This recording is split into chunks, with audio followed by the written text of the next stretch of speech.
Hello there, friends. This is Spencer Michaud, and welcome to your weekly astrology forecast for the week of July 6th through July the 12th. Hope that you're having a good summer, a good 4th of July weekend here. I am doing my best to beat the heat. I've got a very old house that I live in that does not have central air. We've got some window units, but I'm in a room that doesn't have air conditioning. So if you see me dabbing my forehead with the old sweat rag, please forgive me in advance. Got some interesting astrology to get to this week. On Monday the 6th, the sun will be conjoining the fixed star Sirius at 14 degrees of Cancer. We'll talk a little bit about the dog star.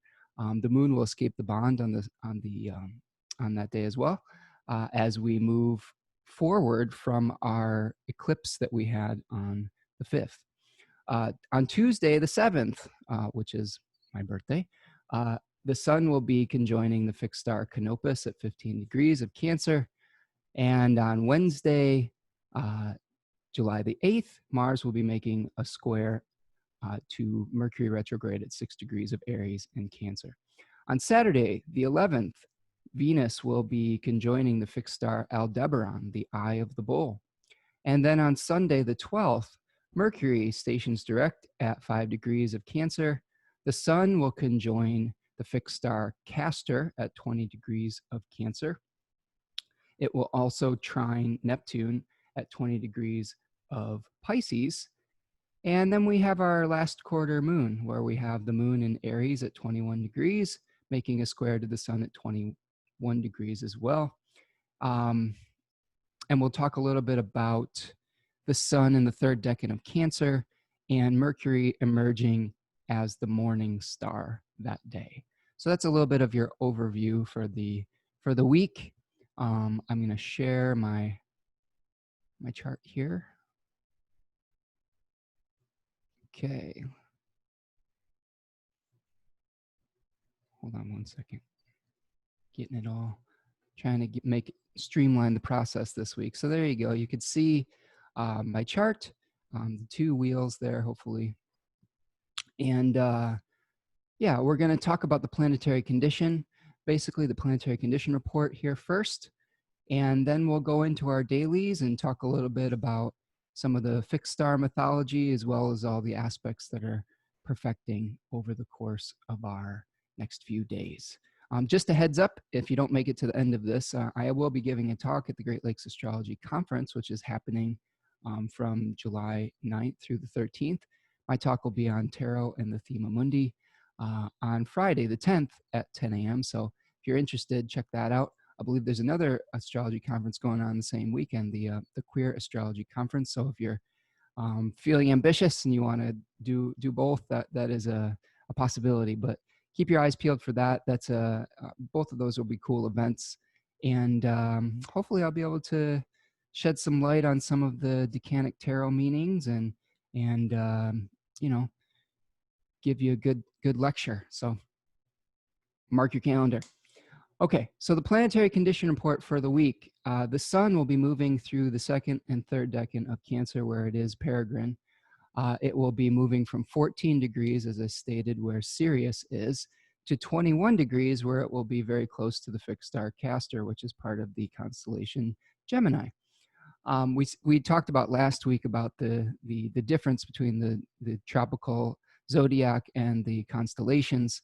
I had a gentleman ask me why I didn't use the sidereal zodiac, and that is a good question. And I guess my quick answer to that is that the system that I was trained in, Hellenistic astrology, uses the tropical zodiac. So that is what I'm using for now, but that might be something to look into as I move forward with my studies. I know that Vedic and Jyotisha astrologers use the sidereal system, and I'm open-minded. I'm very curious about that, about Vedic astrology in general. I think that I've been trying to really focus on learning the ins and outs of Hellenistic first, without trying to confuse myself with too many different systems. But I feel like I've got a decent grasp on Hellenistic astrology at this point. Maybe I'll start branching out. We'll see. So the sun will be moving through the terms of Mercury from 13 to 19 degrees, and then it'll be in the terms of Jupiter from 19 to 26 degrees. It will be conjoining or co-present, not co-joining, but co-present. It co-joined last week, or was went into its Cazimi phase with Mercury. So it will be still co-present with Mercury retrograde in Cancer. It is receiving an overcoming square from Mars this week. So now that Mars is in Aries, it is sending some challenging rays to the Sun and Mercury. So kind of, giving us a spicy experience with both of those planets right now. The Sun will be opposite Jupiter and Saturn and Pluto in the sign of Capricorn, all three of which are retrograde right now. And we were at the beginning of the week, we're experiencing an opposition with the moon still, as well as we move out of our eclipse energy. The Sun is being hosted right now by a waning moon that is in the full phase to begin the week, and then moving towards the last quarter square phase by the end of the week. Okay. Saturn will be retrograde this week in the third decan of Capricorn. It has moved back into its nocturnal domicile. It will be in the terms of Mars from 26 to 30 degrees. It will be co-present in the same sign as Jupiter retrograde and Pluto retrograde. It is making an overcoming square to Mars in Aries. So it sort of has the upper hand on Aries right now, or on Mars. And it is in an opposition with the Sun and Mercury. It is in its own domicile, so it is its own host right now. It is being provided all the resources it needs in its own, basically staying in its own estate. And those resources are contraction, death, darkness, structure, the building of structures, but also the tearing down of structures. Sometimes we can think of it as mental discipline, things of that nature, doing the hard work that we need to do to potentially bring balance back to something that may have fallen into ignorance. So keep your eyes peeled for all that going on this week. Jupiter will be retrograding in the sign of Capricorn as well, where it is in its fall. Not a comfortable place for Jupiter. It will be in the terms of Saturn from 22 to 26 degrees. It will also be co-present with its host, Saturn, and with Pluto retrograde in Capricorn. It is also making an overcoming square to Mars in Aries and opposing the Sun and Mercury in Cancer. It, of course, is hosted by Saturn that we just talked about. So it has resources to do what it is being asked to do, but it's not something that is comfortable for that planet right now. Jupiter is a planet that likes to confirm things. It likes to be a bridge. It likes to expand and promote growth. And it is in a sign or a temple right now that is more concerned with death, decay, composting, and structure. So not a comfortable place for our friend Zeus right now. Mars is in its own domicile, its diurnal home of Aries, in moving through the first phase of Aries this week, where it is, like I said, in its own domicile, and it also has some dignity by face. It is in the terms of Jupiter from 0 to 6 degrees, and then the terms of Venus from 6 to 12 degrees. It is being squared in the overcoming position by Saturn, Jupiter, and Pluto. So you could see what I'm talking about when I mean the overcoming position is we have different positions in the zodiac. And in the Hellenistic system, they believed that the planet that was on the right-hand side of center, so this would be considered the right-hand side if you're looking out this way, okay, was said to have the upper hand because it was earlier in the zodiac and it was following behind the other planet. So that planet is exerting its will or has some kind of power over that planet. Now, conversely, that the planet that is in the that is not in the superior position will be casting a ray back to that planet, and if it's a malefic like Mars, will be harming it. So this is kind of a mixed bag for Mars this week because it's receiving a very difficult square from Saturn, but it is receiving some help in the superior position from Jupiter. So, like I said, I would say Saturn is definitely in the driver's seat, but Jupiter is attempting to add something to the mix, even though it is at one of its weakest positions in the zodiac right now. Okay. Let's see. Venus. Venus is moving through the first and second decan of Gemini this week from 7 to 10 degrees. It will be conjoining the fixed star Aldebaran at about 10 degrees of Gemini, so we'll explore that. It is in the terms of Jupiter from 6 to 12 degrees, and it is receiving a sextile from Mars in Aries. Its host, Mercury, is in aversion to it, which means that it is in a blind spot. So it is very difficult for Mercury to provide the types of resources that Venus requires right now, being in the domicile of Gemini, because isn't really aware that it's there. Its host is also stationing this week, so it's slowing way down and turning from retrograde motion to direct motion. So there will be possibly some shifts in our relationships, but we may not get the clarity yet that we're looking for, since Venus is still moving through a sign where it's in aversion to its host. Mercury will be moving through the sign of Cancer. The first decan this week, it is moving, slowing or grinding to a halt and turning direct on the 12th, early in the morning on July the 12th. It is peregrine, as was Venus in the sign of Gemini. Mercury will be in the terms of Mars from 0 to 7 degrees. It will be conjoining or co-present. I'm sorry, I did the same thing twice. It will be co-present with the sun, and it will be emerging as the morning star at the end of the week, which means that it will be emerging from under the beams. So in the beginning of the week, Mercury is hidden under the beams of the sun, but by the end of the week, it will emerge, and there will be some kind, that is called a condition of phasis, an omen that is speaking perhaps a little bit louder. So we may get some idea about what that Mercury Cazimi cycle that we experienced last week is going to be all about, the new Mercury cycle that's going to last us for quite some weeks ahead. So we might be able to have some more awareness, like where Mercury becomes visible. So our idea becomes visible and sees the light of day underneath, coming out of that furnace of renewal.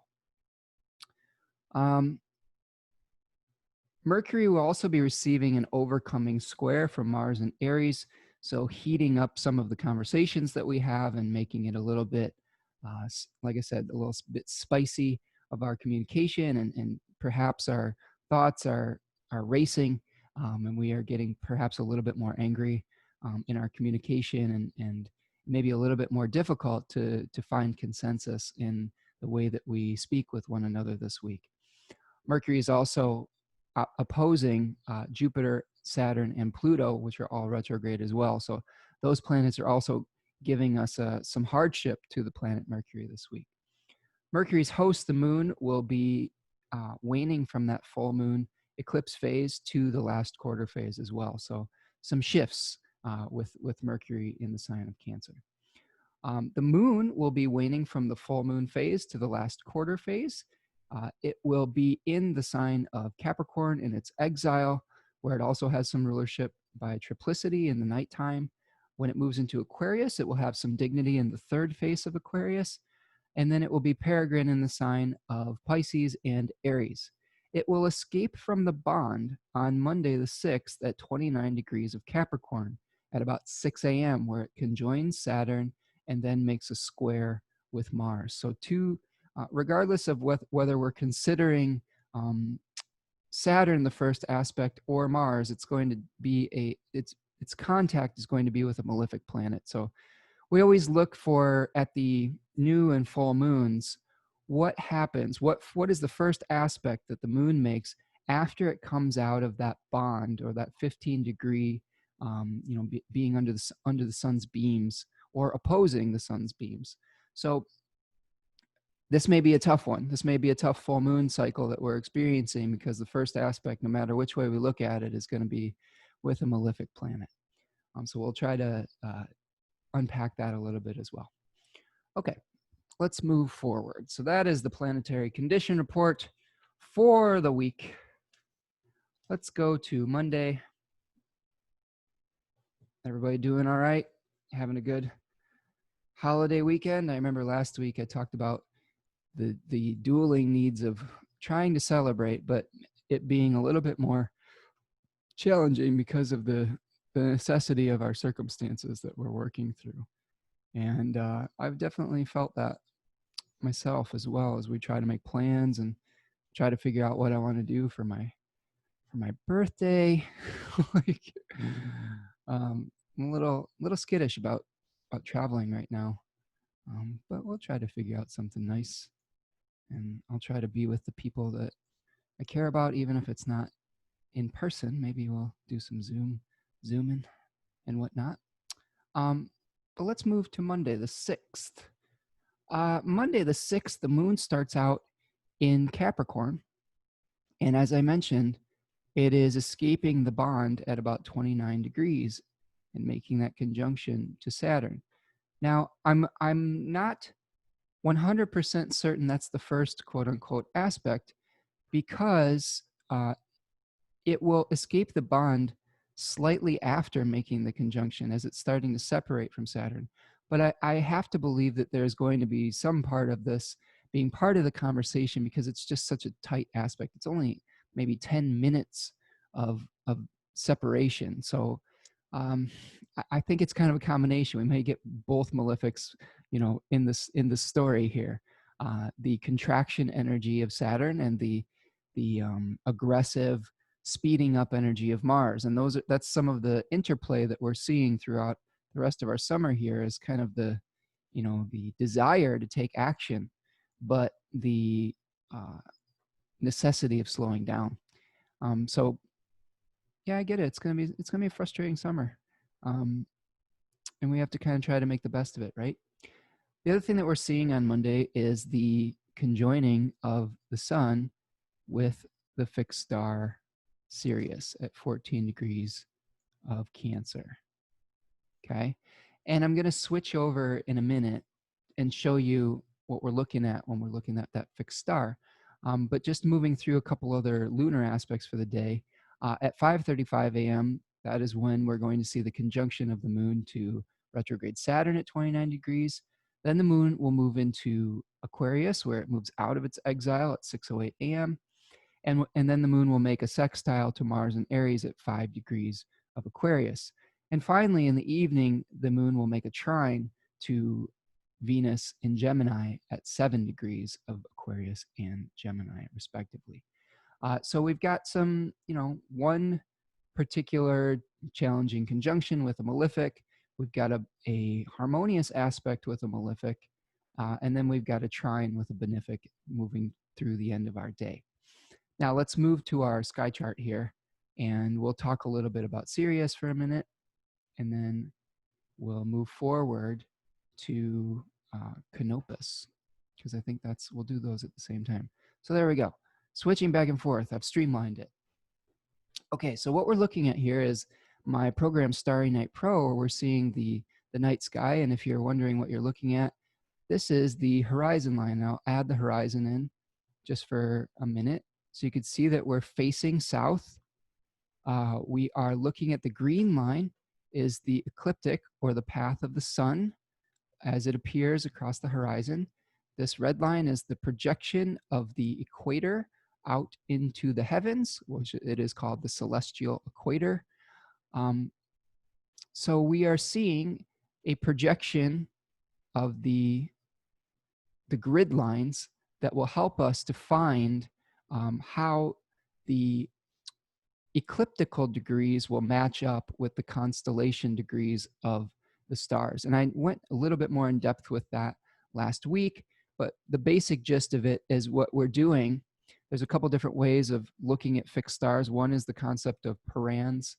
And parans was a technique where we're looking at a relationship between a fixed star rising and a planet that was either on the same angle or on a different angle, like the midheaven, the descendant, or on the nadir.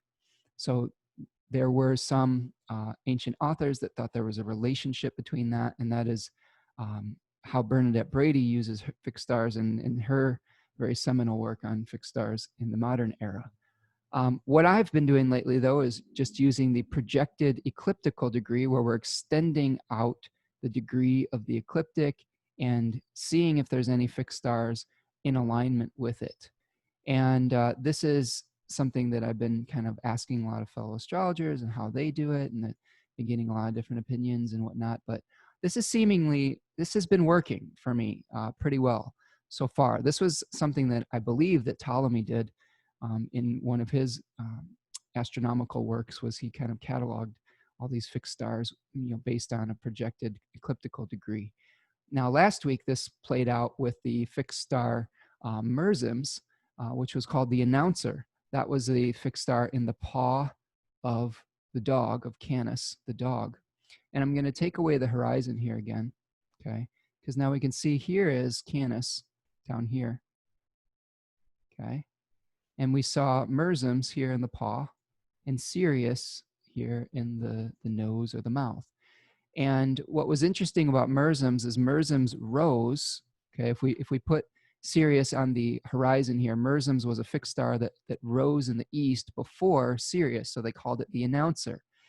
So I kind of thought about this and said, well, perhaps we'll see some important announcement on that day when the sun is conjoining that. And sure enough, we had an announcement from the Supreme Court of the United States that there was a law in Louisiana related to abortion that was deemed, I believe, either unlawful, or they were upholding some protections for abortion rights in that particular state. And it was a very landmark decision at that point, because it will set a precedent for some other cases. And what was very cool about that is that we were seeing a sextile from Uranus to that point.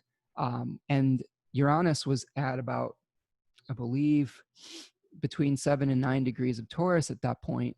And it was conjoining a fixed star in the constellation Cassiopeia, which was speaking about female sovereignty and female empowerment. So we saw an announcement, MERSIMS, that had a connection with female sovereignty and female empowerment to choose what to do with their own bodies. So I thought that was pretty cool. I posted about that on Facebook, and it's kind of neat to see it in action. And I'm just curious to see how this continues to play out. This is kind of something new that I'm playing with. So we'll just keep working through it. And again, maybe I will get some more information about the sidereal zodiac that might cause me to change my mind about that. But we'll have to see. So here's what we're looking at here with the fixed star Sirius.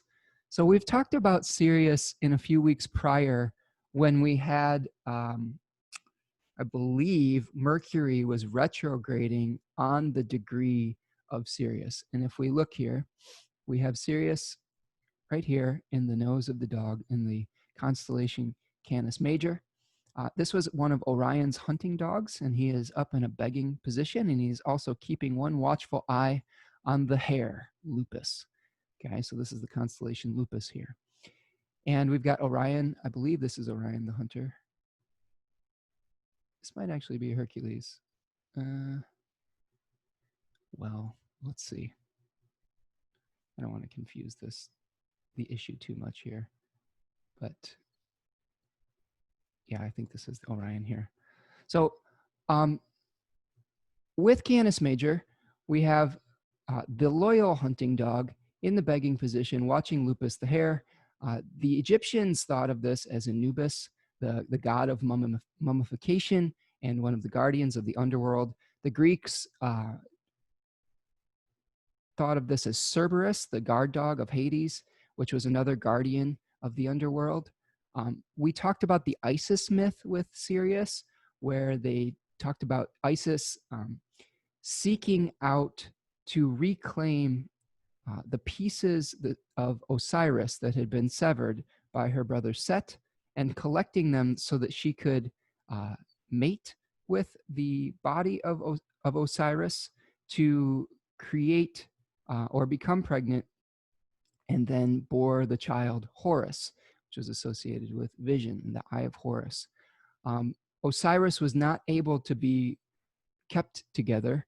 So one of the things we've been talking about with Sirius placements is we may have to collect the pieces of something, but not to reclaim something that is shown to be obsolete or in the past. It is to birth something new. And we may have to go into the underworld to reclaim those pieces and into the depths of our psyches and into the dark spaces in our lives. So this is something that may come to our awareness as well. They also thought of Sirius as a quest for immortality, which could be related to that Isis myth as well. Some of the literature that I've read through Bernadette Brady and others speaks to the passion of the search or the quest, almost like a grail quest. And it's like this, you're almost pursuing divinity, but at the expense of the body. Okay. And it is sometimes when you're working so hard that you may like forget to eat, or you may forget to sleep, or you may really, put your body through the ringer in pursuit of some kind of goal that has some kind of higher meaning or higher purpose for you. And this is something I can relate to. We're talking about the area of the zodiac here that where I was born. So Sirius being the brightest star in that constellation and in this area of the zodiac definitely has a lot of effect. So I have had times in my life where I've been pursuing a goal that was important to me, where I may have lost track of some of my material reality. This happened when I was a musician and working through some of my creative projects. I was very much a perfectionist about what I wanted it to sound like and had very high ideals about it. And there were times where I was pursuing that almost at my own expense. And we'll talk about that when we talk about Canopus too, because I can definitely hear some truth in the Canopus myth in my own personal story as well. And I'll tell you some anecdotes about that when we get to Canopus. But that's what we're experiencing with the sun conjoining that fixed star. By ecliptical degree, we're projecting it out down to the dog star there, okay? And so this may be where we feel a real need to devote ourselves to some sort of cause as well. I know that that's been one of the themes of the summer so far. We talked about that with the fixed star Alhina, which was on the other side of the celestial equator here in the heel of the twins, okay? This is in the heel of Pollux, one of the twins, okay? So right now, sidereally, we have the sun in the sign of Gemini, but tropically, we have it in the sign of Cancer. Okay, so moving forward to Tuesday, the 7th. Okay, we'll go back for a second and look at our chart. Hopefully, you'll be able to follow along when I switch back and forth, and it won't be too jarring. But what we are seeing here is the sun will be at 15 degrees. It is my birthday. Happy birthday to me and my solar return. My particular sun is at 15 degrees and 33 minutes of Cancer, so I'll be experiencing my solar return around this period of time.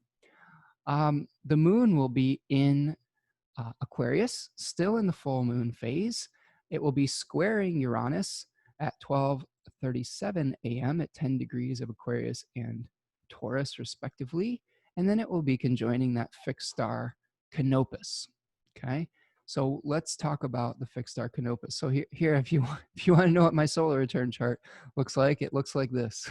it's going to be a spicy one. I believe I have Mars right on my solar return ascendant. My solar return ascendant is Aries this year, so we'll see how that all goes. But it's a big birthday for me. I'm turning 40 years old this year, so it's coming to terms, I think, a little bit with some of a sense of mortality and sort of that middle age area where you're not a young buck anymore, but you still have some energy, but also knowing that time doesn't last forever, and coming to terms with that. I think that's something that has been a theme for me as I stare down my 40th birthday here. So if you want to give me some encouragement as how life can get better after 40, I would appreciate it in the comments. I'm sure it's fine.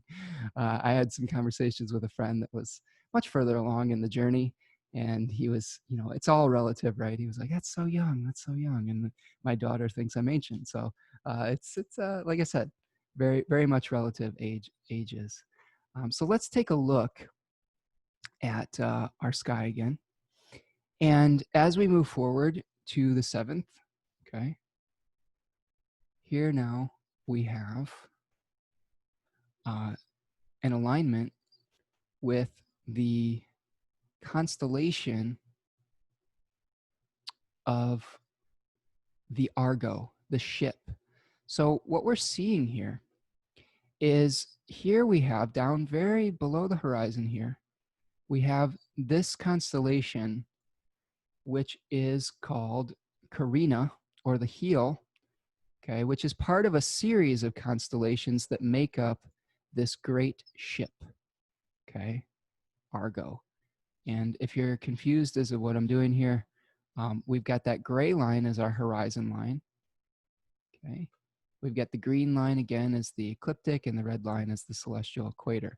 So this great ship had many, was broken up into many constellations over the course of time. We had Carina, which was the keel, okay, this kind of bottom part of the ship here. We had Pupus or Pupus, which was the stern, okay, and we had Vela, which was the sails, and Pyxis, which was the compass, okay. So we are looking at all of these different constellations, but they all make up this great ship. So we have a lot of mythology associated with Argo, the ship. This, of course, was the great ship that was the ship of Jason and the Argonauts, who were pursuing the Golden Fleece in the great epic Greek saga. This ship, this is fascinating. I was looking up my synonyms. Compelling. This is a compelling thing, because this ship appears in northern latitudes to sail across this southern sky here, right? It kind of sails across here. And it was a ship that was associated with transporting the souls of the dead to the underworld. Okay, so first of all, that's one of the significations where we're drawing meaning. So we're traveling to the unknown, and Canopus was the navigator of the ship. Okay, it was the, you know, setting the course. And the modern equivalent of this ship and traveling into the unknown, I thought this was cool, Bernadette Brady mentioned this in her book, is the Starship Enterprise, the USS Enterprise of Star Trek mythology. And I believe that one of their catchphrases is to boldly go where no one has gone before. So that is one of the kind of the things that we're drawing upon with that Argo myth. So that human beings have this need to explore the unknown, and you know, we look to the sky for some of these unknown things, and we thought of the underworld as this mysterious place at first. We've thought of the oceans as a mysterious place, and now we have kind of this final frontier, if I'm quoting Star Trek, which is space, and we think of that as this mysterious place now that is a place to be explored. Over the course of history, this boat took on different meanings in different cultures. It was Noah's Ark in the Christian mythology. It was again, in the Egyptian mythology, we were transporting the souls of the dead.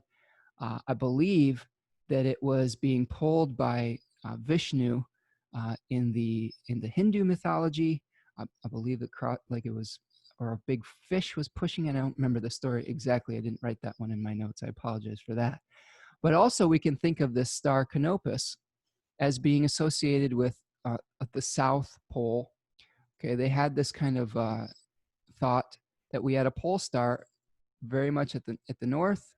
Okay, we had Polaris up here at the northern section, and then we had the South Pole down here. Okay, and this Canopus was like a great weight of a plumb line. So a plumb line is like a line that, you know, keeps things straight. It's like a giant weight that's attached to like a string, to show us kind of the gravity of something, and it is the line that defines the poles. And so there's some interesting symbolism associated with the planet Saturn and Canopus, and one of these stories speaks to the heaviness of it. Number one, they also thought that Saturn had or Kronos had a great battle with the Titans, and eventually was cast off of cast out of Olympus and landed in this, I believe it landed in the river, one of the great rivers. And we have that associated with Canopus. And eventually Canopus is starting to kind of, due to precession, creep further north. So again, we had Canopus thought of as a timekeeper as well, with its association with Saturn. And it was creeping north to the northern pole star, visibly. And they thought of this as like when the southern star Canopus reached the northern stars, that would be like the end of time. So we have this association with Saturn, like the timekeeper and the end of time. Okay, so they thought of it as a star associated with death as well. But it's a pathfinder. And this is a star that is conjoined my sun almost exactly by ecliptical degree. So this is something where I think if we're trying to make it more practical, we're trying to journey and explore into the unknown. And as you may have seen through some of my forecasts, I definitely consider myself an explorer. I don't like thinking of what I'm doing as a guru or an expert in anything. I am a curious explorer, that I'm just doing a lot of studying myself. And what I like to do is share the stories that I come across, and to show and to share some of the knowledge that I have come in contact with as I go on this journey of Jason and the Argonauts, searching for the golden fleece, or searching through, going into the underworld to bring some knowledge back. So one of the things that they spoke about with Canopus in particular was that there was a severity associated with it too. And this may be through its association with Saturn, where Brady speaks of this particular fixed star as being an explorer, but also the creation that was associated with this eventually could fall prey to destruction. And this was associated with the creeping of that star from those southern latitudes further north, eventually heralding the end of time. So some of the destructiveness talks about being a little bit maybe controlling, a little bit like almost like a micromanager, or somebody that is very intense and has a certain way that they want things to go. And I can attest to this. I can admit that as a flaw of my own. When I have a project that I'm working on, I'm very intense about it. When I was working on my album, I'll share a humbling anecdote, or a humiliating one, which I guess would be something of that nature. And I was working on an album and working with an engineer, and I was in the studio with this engineer, and I had a certain way I wanted it to sound. We did many different takes of different vocals, and I was present for the editing process. And during the editing process, I think I got a little bit too meticulous and detailed about how I wanted every tiny little note. And eventually I got kicked out of the studio because the engineer was like, I can't work like this. This is not the way that I work. And, we will be in touch, and I will send you mixes, and you could say if you like this or not, but I can't have you hovering over my shoulder. And so that was a humbling experience for me. And I think definitely in an expression of that fixed star Canopus, having an idea of where they want to go, but maybe being a little bit rigid about how to get there and being a little bit intense about it. So that's something I've continually had to check in with myself when I'm working on projects, especially if I'm working with other people, because if I do the project myself, I have that control. But if I'm trying to team up with somebody, that's when some of that expression can come out, because it is difficult sometimes to relinquish um, control and relinquish power. So I would keep an eye out for any situations where you have an idea of where you want to go, you're trying to explore something unknown, you're trying to create something potentially, but not getting too fixated on how. You want to be able to explore the essence of something instead of being attached to how it gets done. I would say that that's been the greatest lesson that Canopus has taught me, is that there are many different ways, there are many different pathways, there are many different winds and routes to get to your destination. And sometimes the wind will be blowing in your favor, sometimes there will be stillness, but not getting attached to one certain path can be very beneficial when you're experiencing Canopus energy. Sometimes you have to let the winds of your life guide you, and try to ride that wind rather than being too attached to a certain direction. So that's what I've got for Canopus.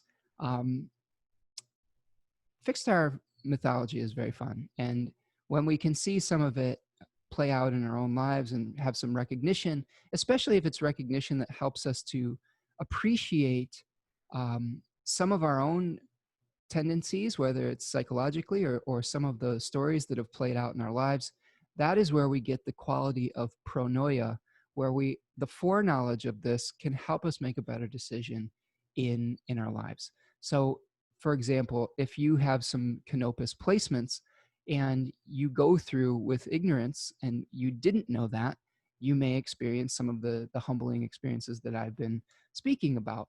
But with that knowledge, you can see in real time when you may be acting from that energy and make a different choice. Like I have someone that's helping me with a project right now, and what I'm trying to do is stay out of their way, you know, until it's, you know, mostly done, and then if I have some feedback, I can give it, but not necessarily have to be present every step of the way. And that has been something that has been a great lesson, a great life lesson. Okay.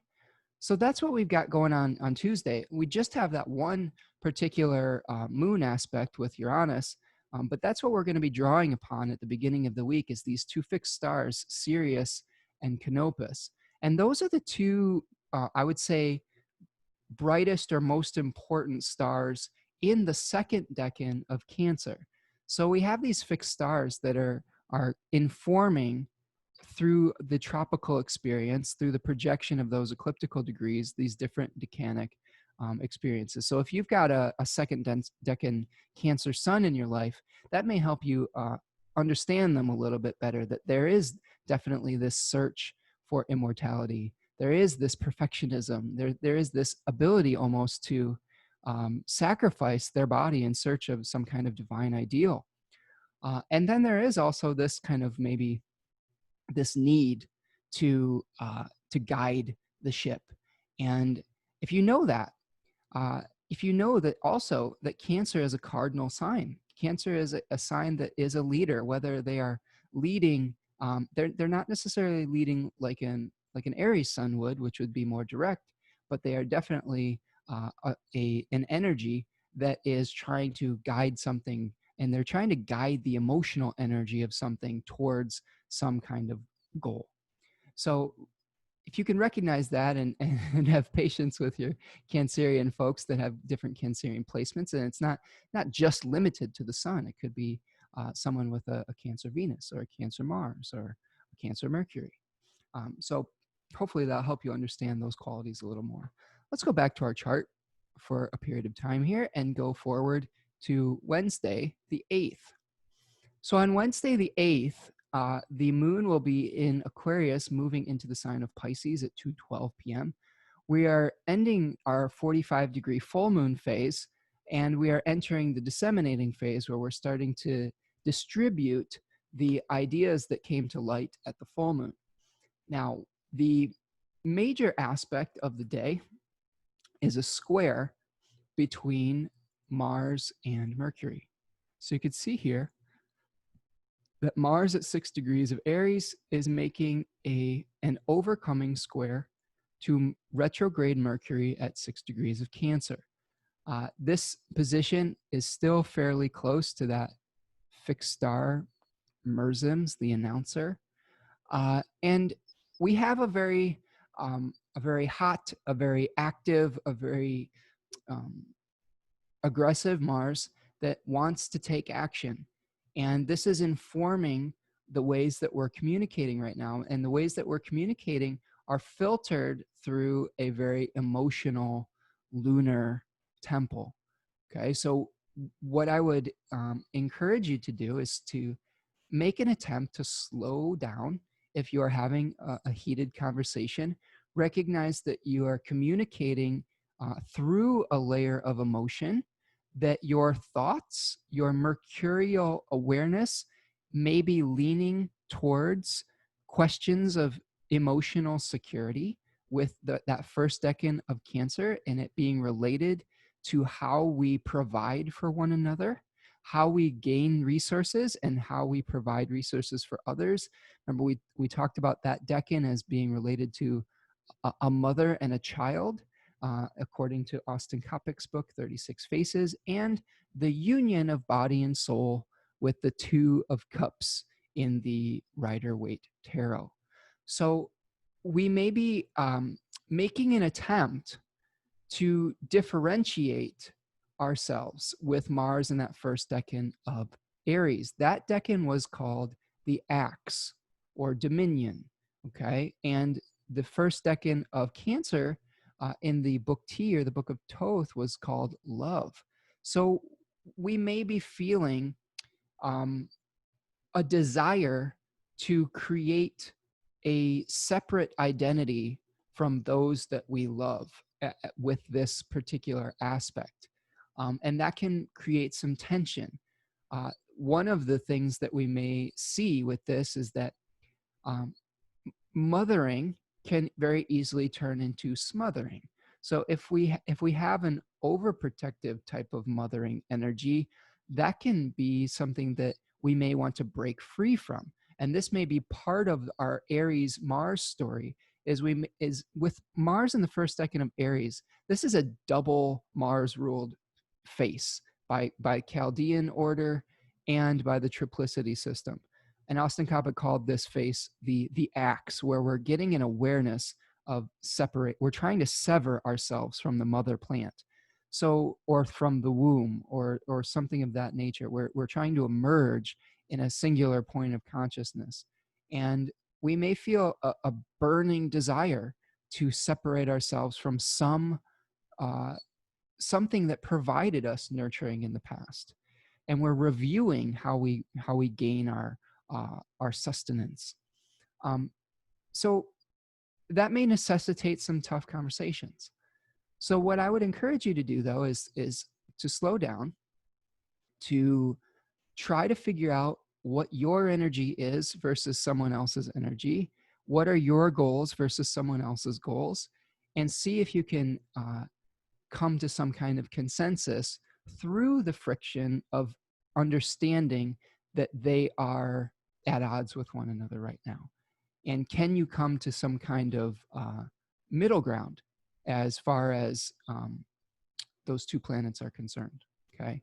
But the challenging part about this is Mars is overcoming Mercury, and our desire to create an individual identity may do harm to our ability to communicate now and to provide nurturing for one another. So I think this could be an aspect that speaks to having some heated conversations, some sharp opinions or some words that harm, some very rash communications, an anger that is causing a deep emotional wound. It would be very easy right now to say something in haste that could wound somebody in your life very deeply. So I would say be very careful of that as you move forward through the beginning of your week. Okay? So let's move forward to Wednesday, July the 9th. Whoops. Uh-oh. Went forward a few more days than wanted to. There we go. I'm sorry. Thursday. So we just talked about Wednesday, July the 8th, and now we'll talk about Thursday, July the 9th. On Thursday, July the 9th, the moon starts out in the sign of Pisces. In the disseminating phase, it will make a trine to retrograde Mercury at 1:34 a.m. at 5 degrees of Pisces and Cancer, respectively. It will then make a square to Venus in Gemini at 8 degrees at 7:14 a.m., and then a sextile to Uranus at 10 degrees of Taurus at 9:49 a.m. So we have a mixture of some easy conversations with the moon and one challenging one. So this will probably be a continuation of dealing with the fallout from the perfection of that Mercury-Mars square, where we may be, finally being able to find some kind of middle ground with somebody, or even internally within ourselves.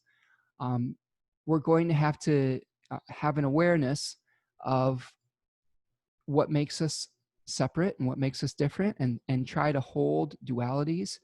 Venus is moving through that first decan of Gemini right now, where we may have a proliferation of options that we're working through, and that may cause us to go off in search of some new meaning.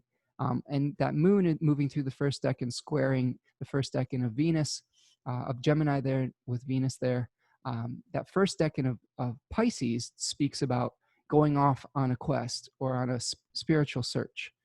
So many different options being presented to us right now, and we're trying to decipher which ones are going to serve our sense of individuality and our sense of what we need to feel like we're a part of something and feel like we have the emotional support we need to move forward.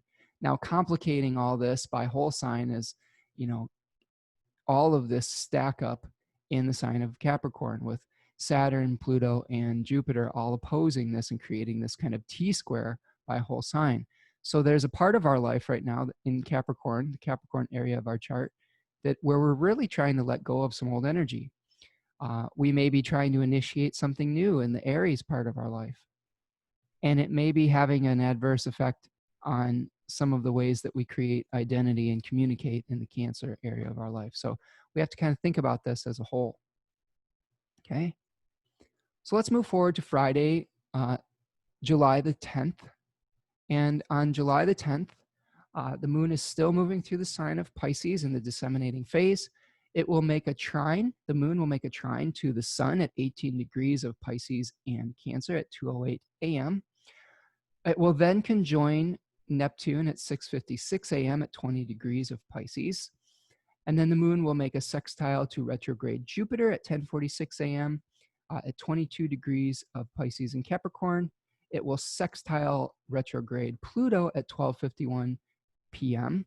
in the early afternoon at 23 degrees of Capricorn there. And then make a sextile to retrograde Saturn at 11:48 p.m. at 29 degrees of Pisces and Capricorn, respectively. So again, a pretty active lunar day where we have a mixture of mostly harmonious aspects. We have a few sextiles, which were of the nature of Venus, the lesser benefic. We have one trine, which is of the nature of Jupiter, the greater benefic, and then a conjunction with Jupiter here. So kind of a dreamy day, I would say, where we are beginning our day with harmony with the lights. That is always kind of a nice experience, where we have the lights are agreeing with one another. Okay, this could be a good moment to have some positive conversations before we get to the more difficult experience of the last quarter moon at the end of the week, when the moon moves into Aries, where we may feel a little bit more tension. Just be careful that you're not overdoing the escapism, I guess. This will be a good time to hang out maybe at a I don't know, at a lake or something, depending on how you can do that safely while still maintaining social distancing. A lot of the things that we're experiencing in the news cycle have talked about spikes in the numbers of coronavirus and having to backtrack on a number of the reopening procedures that we've been seeing in various states. And this is going to be something that we're going to be working through the rest of our summer and into the fall. So I would, my professional astrological opinion, seeing all the aspects that we have and the basic common sense of the news cycle, is that we still need to maintain caution and try to protect one another as a community the best that we can. Okay, so that's what we've got going on with Friday. Let's see. Let's move forward to Saturday. We've got a lot of astrology happening over the weekend, at the end of this week, as far as aspects, more fixed stars, and Mercury doing its thing on Sunday. So I'm going to move forward to Saturday. Get rid of my drawings. And on Saturday, July the 11th, the moon moves into Aries. So we start to feel the tension between the lights with the moon moving into the cardinal fire sign of Aries, co-present with Mars. So drawing some energy from Mars and activating that that tension between Mars, Mercury, and the sun. Remember that, you know, the moon was another timekeeper. So it moves so fast through the zodiac, it's like a trigger. I've described it as a cylinder, spinning cylinder with keys on, with little, little, I don't know, what are they called? Little spikes on it of a music box that are striking the tuned keys of the rest of the planets. So this may be a point where we're starting to feel that tension between that big T square that we have, that cardinal T square. The moon is going to be perfecting its own square to Mercury retrograde at 5 degrees of Aries and Cancer. It will then conjoin Mars at 8 degrees of Aries and then sextile Venus at 10 degrees of Gemini. So we have this difficult conversation between the Cancerian planets, Mercury and the Sun, and the Moon and Mars. But we do have Venus trying to intercede and bring a little bit of harmony to the table. So we do have one planet, a benefic, that is trying to kind of interject and be kind of a go-between. So that is going to require just some flexibility. Venus in Gemini, especially the first decan there, is trying to, we're going to be talking about Venus conjoining the fixed star Aldebaran, because this is really one of the, I think, the keys to moving through our weekend. So you can see as we move through the day, you know, Venus will move into the 10th degree of Gemini. And this is the area of the zodiac right here that is projected onto the fixed star Aldebaran, which is a very important fixed star. And it is part of the constellation Taurus, even though we are in the sign of Gemini. And I'm going to go back to the sky here just so we can look at this together and see what we're looking at here. Okay, so we'll move forward here to July the 11th. And here now we have our horizon line in gray, and we've got the sun on the ecliptic, the green line, and then our celestial equator here in red. Now, what we are looking at is we have Venus right here. Okay, if I zoom in a little bit. Okay. We have Venus conjoined very closely with the fixed star Aldebaran, which is the eye of the bull. Okay. And we have here, we have Orion fighting the bull. Yep, that is Orion. Forgive me if I don't get them all right at first. I'm still learning the sky, and I'm doing this exercise so that I become better at my awareness of what we are looking at visually and what the constellations mean and what we're seeing. So it's still in process. I consider myself an eternal student. And again, I just want to share my process with you here. But let's look at the bull here. So we have a few important fixed stars in this constellation of Taurus here, which we see as projected now in the tropical zodiac in the sign of Gemini, based on precession, the concept of precession, or the movement of the stars, or the appearance of those stars over time due to the wobble of the Earth. And we have some important fixed stars in this constellation. We have El Nath, which is at the horn of the bull. We have Aldebaran here. And then we have an important one in the shoulder of the bull. There's somewhere over here. What is this one? Okay, I don't know. But the one we're talking about today is Aldebaran. And Aldebaran is it appears to be sort of reddish in the sky. It is fairly bright. It was called one of the Watchers, one of the 4 royal fixed stars of Persia, which were marked out in the fixed signs of the zodiac that were related to the equinoxes, and I believe, the beginning of spring and the fall. So we had Aldebaran associated with the spring and this constellation Taurus. Regulus was associated with Leo, the lion, and the summer here. And we had Antares was the heart of the scorpion. And then Fomalhaut was associated with Aquarius.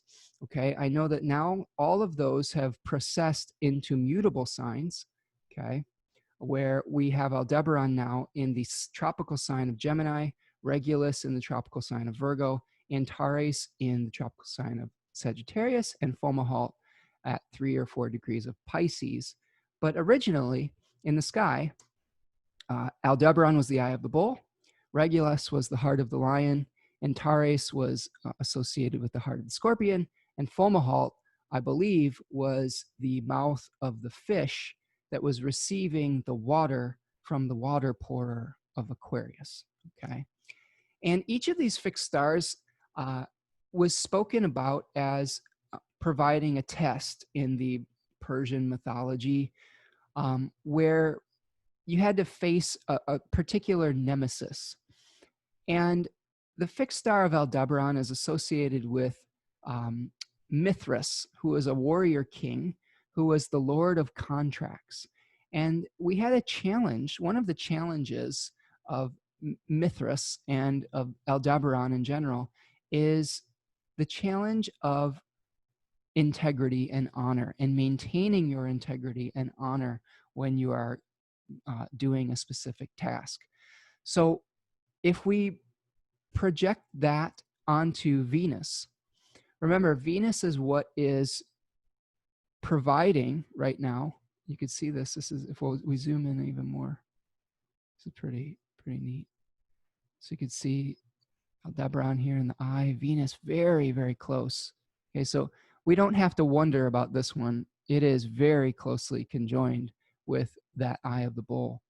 So when we are having our Mars-Mercury square conversation about how we provide for one another and how we differentiate our individual identities, Venus on Aldebaran in the sign of Gemini, but in the constellation of Taurus, is going to be a test of, can we hold some dualities and some opposites and some options and ask questions with integrity, rather than perhaps making declarative Jupiterian statements.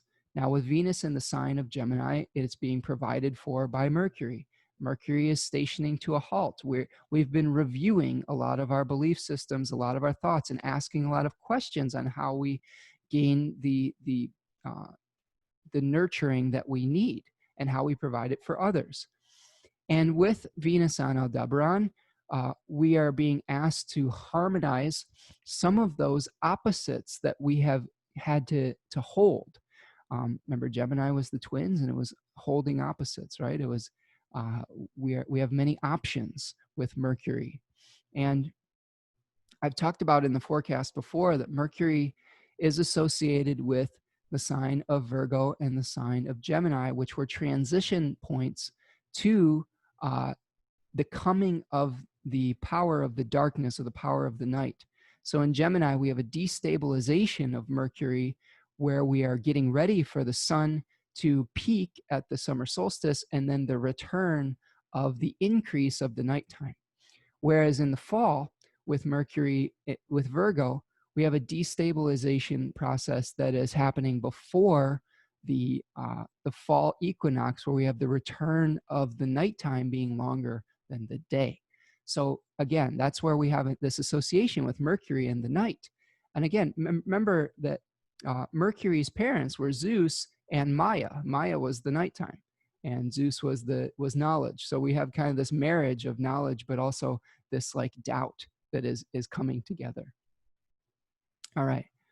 So what I would suggest when Venus is conjoining Aldebaran, if you do have an argument, try to fight fair, maintain your composure, your integrity, because you may not pass the test if you submit to some of your more base urges, to some of your more, I don't know, to your animal nature, I would guess, to your more instinctual nature, because that could manifest as, you know, acting maybe almost like the bull in the china shop, right? Where we're expressing our anger in a way that could be detrimental. All right, let's move forward to Sunday the 12th. And I'll move forward here to in my chart. And if we look at Sunday, July the 12th, the moon will be moving through the sign of Aries still, and we're moving from our disseminating phase into the last quarter phase of our moon cycle.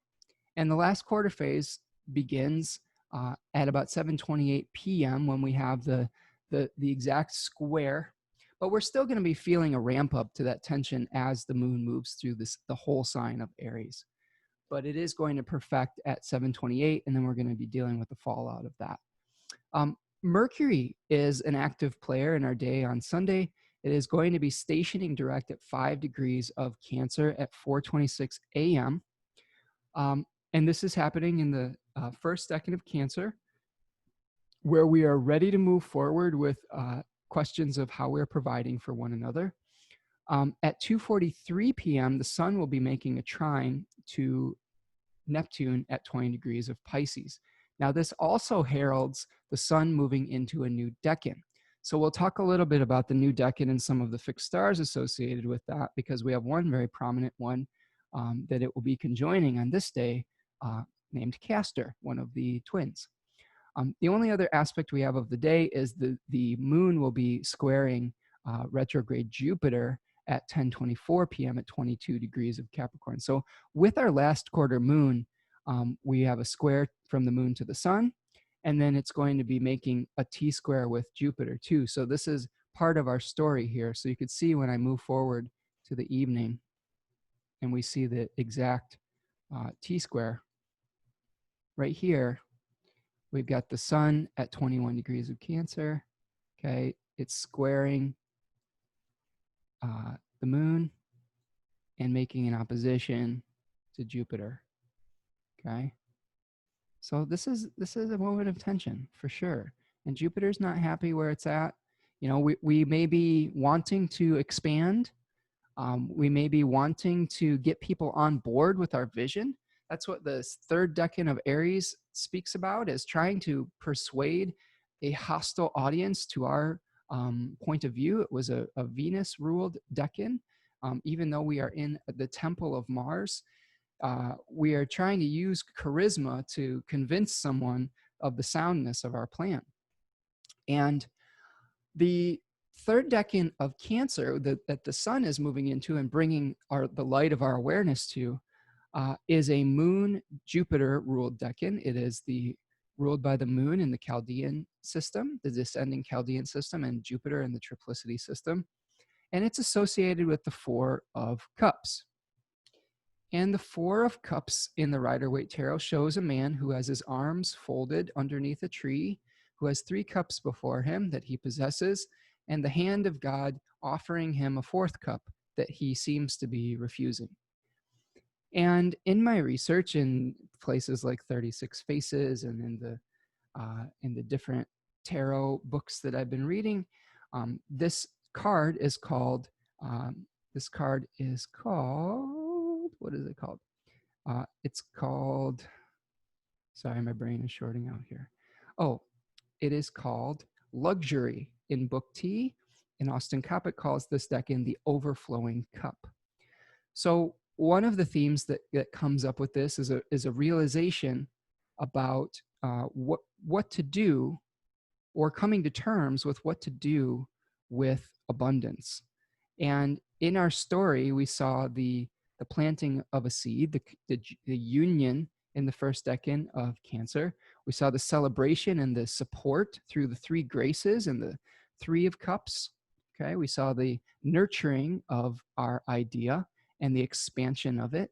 And then we are coming to terms with the fact that to create abundance, there is an opposite quality of lack. And we come to an awareness, and we may say, oh, maybe we have enough. Maybe we have too much. What do we do with the excess? So with the overflowing cup, we've created growth, we've created abundance, but what are we doing with what we've created? And do we need any more?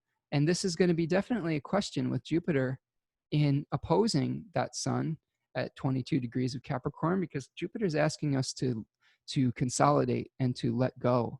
And there's definitely some tension here, because we're normally at a time when we're feeling an overabundance of things, where we're looking to how we're distributing our wealth and asking ourselves questions about if we are benefiting, does that take away power or resources from somebody else?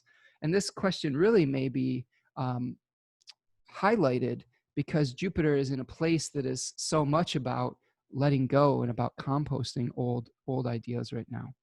So, or even old material resources and systems being in that 3rd decan of Capricorn. So I think there's going to be some tension with that. Now, questions that will arise on this particular period of time: questions of abundance versus scarcity, dealing with any excesses. How do we deal with the resources that we do have and prepare for potentially scarcity that may be on the horizon? And this is something that it just makes some common sense right now, due to like the possibility that we may experience more backtracking with shutdowns. A very prominent astrologer that I'm a fan of, Ann Ortley, has continually spoken about potential for disruptions in the supply chain for our food systems towards the end of the summer. So that may be something to be prepared or aware of as we move forward, is that we may be seeing the breakdown of some of that, and we have to be judicious with the resources that we do have. We may also be trying to convince others of the soundness of our particular ideas too, with the last quarter square. Now, the other thing we're seeing with this is Mercury is emerging as a morning star at 5:30 a.m. at 5 degrees. And this is where we have the separation of Mercury from enough arc of distance where Mercury becomes visible in the sky again out from under the beams. So this could be some kind of prominent announcement that happens, or something that comes to light that is very much connected with that Mercury Cazimi moment when it was in the heart of the sun that we experienced last week. So review last week and any new ideas and new directions that you're thinking about going, and you may see some progress with those over the course of the weekend when Mercury emerges as that morning star. Now, the last thing that we'll talk about in relationship to the 3rd decan of Cancer is that we do have 3 fixed stars that are part of our story of that 3rd decan right now. And we'll go back to the sky, and we'll move forward here to the 12th, and we'll look at this area of the zodiac. Now, again, when we are looking at the sky here, the sun is moving in this direction, okay, through the zodiac clockwise. It will rise I'm sorry, it's going counterclockwise through the zodiac, and it will rise throughout the period of one day in clockwise motion. Okay, so we have these two separate motions. The sun will rise in the east, culminate here in the south, and then set in the west over the course of a day in that primary clockwise motion. It will continue to move through the zodiac in that secondary motion. So what we're seeing now is the sun moving across towards the east over the course of many days. And what I'm looking at here is we can divide this particular set of lines here into our 3 decans. So this is our kind of our what we're looking at here throughout our sign of our tropical sign of Cancer. So here's decan 1, decan 2, decan 3. So in that first decan, we had Alhina and Merzims, if we projected it all the way down. In the second decan, we had Sirius, okay, and Canopus all the way down at the southern horizon. And then here, one of the things that we're really looking at is we have the fixed star, okay, Castor right here. We have Pollux right here, the two twins. And then we have Procyon, which is the part of the little dog, okay? So Castor is at about, is projected out at about 20 degrees of Cancer. Pollux is at about 23 degrees of Cancer, and Procyon projects to about 25 to 26 degrees of Cancer. So all of those are going to be part of our third decan story right now. And Castor we'll talk more about Castor this week and then talk a little bit more about Pollux as we move forward into next week with Procyon. But we do have to kind of understand the story. And I want to read to you from this book that was sent to me by a good friend of mine. Her name is Cassidy Juniper. She's a very good astrologer, a great note taker. She has a wonderful Mercury in Virgo, so it's very good at these types of things, but sent me this book on classical mythology that I'm very appreciative of. And I wanted to share with you the story of Castor and Pollux because I think this is going to help inform some of the symbolism, not only of the sign of Gemini, but of this particular decan where it sits right now. Okay, so in this chapter, this is Classical Mythology, 3rd edition, Mark Morford and Robert Lenardin. Okay, we're talking about the Trojan saga here and the children of Leda. It said, Leda, the wife of Tyndareus, king of Sparta, bore 4 children to Zeus, who visited her in the shape of a swan. The 4 were born from 2 eggs. From one sprang Polydeuces, or Pollux, and Helen, and from the other Castor and Clytemnestra. Castor and Polydeuces have a mythology a mythology of their own quite unconnected with the Trojan War. Known as the Dioscuri, i.e. the sons of Zeus, they were heroes on earth and later worshipped as gods. In Homer, they are mortal. When Helen in the Iliad describes the Greek leaders to King Priam, she says, 2 only can I not see among the leaders of the people, Castor, tamer of the horses, and Polydeuces, skillful in boxing, my own brothers, whom one and the same mother bore, my mother. Homer continues, thus she spake, but already the life-giving earth held them there, in Sparta, in their own native land. However, when Odysseus sees Leda in his visit to the underworld, he refers to them as alive beneath the earth, and passing from death to life and vice versa, and being honored equally with the gods. It was Pindar, in his 10th Nemean Ode, who established the most famous version of their death and deification. They quarreled with the 2 sons of Aphareus, Idaeus and Lynceus, over the division of some cattle that the 4 of them had taken in a raid. And in the subsequent fight, Lynceus and Castor were killed, while Idaeus was destroyed by a thunderbolt hurled by Zeus. As Castor lay dying, Polydeuces prayed to Zeus that he might die with him. In reply, Zeus gave him the choice either of immortality for himself and the death for Castor, or of living together with Castor on Olympus for one day at a time and spending the next together in Hades. Polydeuces chose the latter alternative so that the Dioscuri shared immortality and death. As gods, they were especially connected with seafarers, to whom they appear as St. Elmo's fire. Okay, so here we see the death of Castor and the sacrifice of Pollux or Polydeuces to be able to give life to one of the twins.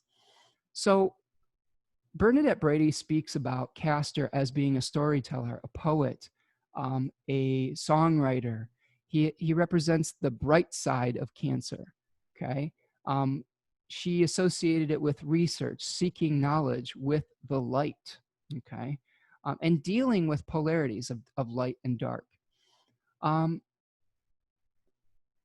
if we bring in Pollux to the mix, Pollux is related to the dark side, the darkness, to dealing with something through a difficult trial. And it's interesting to me because we have Pollux is the one making a sacrifice for Castor and in returning Castor to life, and after Castor had died. So we have this kind of this quality of, and this, I think this is very much married with the questions of abundance and versus scarcity. So remember, as Austin Coppock describes in his book 36 Faces, when we have questions of abundance, we may be experiencing the death of something else. I know in the capitalist system, a lot of the times somebody will benefit at someone else's expense. So to be able to consolidate resources, you have to have haves and have-nots. And that might be part of the question that we're experiencing through that third decan of Cancer. And again, with this third card, this third decan card, this Four of Cups, we see like almost the refusal for one twin to stay at Olympus. Okay, this is pretty neat. See that, like, it's refusing the immortality of being solely of possession of immortality so that someone else can live. So I would say, if we are bringing the mythology back down to earth, is there a way that you can use, if you have experienced abundance, how can you be someone who is sharing some of your abundance so that someone else may live? You may be experiencing right now. I know I've seen a lot of people on Facebook who have like lake houses and like have an abundance of family and things like that. They are living well, but that is not everyone's experience. There are, many others who may be experiencing this period of celebration in locales that are maybe hit very hard by the virus, or maybe those folks are hit hard by poverty itself, and maybe thinking about how fortunate you are in this lifetime, and how you can share some of your immortality, even if it feels like you are giving something up. And I think that may be the best way to handle this energy right now, is how can you find ways to share your abundance with others so that we can bring balance back to the force. Because if we are holding on too tightly, and I want to show you something really interesting that's coming up in my brain, or that's fascinating, or that's compelling. I'm trying to look up all my adjectives. Is the opposite card in the zodiac and in the Rider-Waite deck is the Four of Pentacles, where we're holding on very tightly to the resources that we've built. And this is the decan that Jupiter, Saturn, and Pluto are moving through, as we are seeing many of the people who are in power right now holding so tightly to those resources, where we're seeing this tension with those resources and being asked to distribute the excess wealth to those that may be less fortunate, and that tension that we have through it. And maybe with the moon in that last quarter square, there may be some heated debates and trying to convince the powers that be to distribute that wealth. I mean, just thinking about this off the top of my head, this could be a time where we're seeing more negotiations regarding potentially like maybe a second stimulus or some kind of relief for COVID as we move forward into, you know, the expansion of limitations that may make it more difficult for people to work. I know that in my own home state of Michigan, they shut down the in-person dining services again. So it may be harder for those servers to make a living or something of that nature. So we're definitely seeing a year of contraction, but we're moving through the solar time where we're really thinking about what our blessings are and whether we can help others with that as well.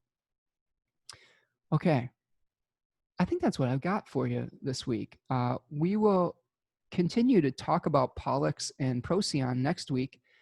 If I stop my share here for a minute, next week is a little bit quieter in the skies. On the 14th, the sun will be opposing Jupiter retrograde at 22 degrees of Cancer and Capricorn. On Wednesday, the 15th, we'll see an opposition with the sun and Pluto at 23 degrees of Cancer and Capricorn. So the sun will be conjoining Pollux as it opposes both Jupiter and Pluto. And then the sun will conjoin Procyon at 25 degrees. So we'll talk about the mythology associated with those fixed stars and dig a little deeper into the third decan of Cancer. Hope that you've enjoyed this today. Remember, I will be appearing at the Great Lakes Astrology Conference on July the 10th. My lecture will be at 10 a.m. on Friday. So if you're sign up for that, make sure you put that on your schedule. There's going to be a lot of other great speakers. There's you know, my astrology teacher Achuta Baba Das will be there. Gary Caton, Julene Lewis, many more that will be. Rick Levine is going to be talking. There's some really great astrologers that are going to be presenting their material. And I apologize if I forgot people. I don't remember all of them off the top of my head, but those are some highlights. Again, so in addition to the Glock Astrology Conference, the Queer Astrology Conference is happening at the same time. So I wanted to help promote that because there are some great astrologers doing some good work there as well. Yeah, and if you're enjoying these forecasts, you know, leave me a comment. Let me know how you're enjoying the sky and the fixed star work, and I'm trying to streamline the process as much as I can. Let me know how your experience has been with that. And if you see any stories, if any stories come up in your life, it's always nice to see feedback. And if the astrology is matching up with your practical lived experience, I always enjoy seeing that. And if you're enjoying the forecast, there are some donation links if you want to do that. Make sure that you're sharing and subscribing. And again, the best way that you can support the work I do is reaching out for a reading, whether it's a horary reading or a natal reading or a transit reading. I'm more than happy to help you with those services. And yeah, so have a great week. I hope that you've survived eclipse season. Buckle down for a very a unique summer that has a lot of historical. I think we'll have a lot of historical significance.